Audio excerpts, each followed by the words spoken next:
kanilang tambakan ng dagat. Ah.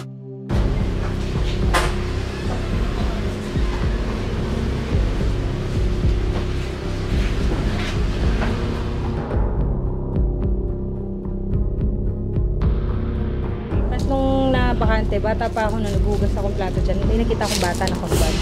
Totoo Pumasok ba? sa bahay. Akala ko kapitbahay namin kasi may nakatira dito mga bata eh. Tapos sabi ko, bakit may kasunod siyang mga tao? Ba't hindi hinanap yung bata na nakahubad? Pumasok ng maliit na bata, pumasok ng loob. Pares tayo.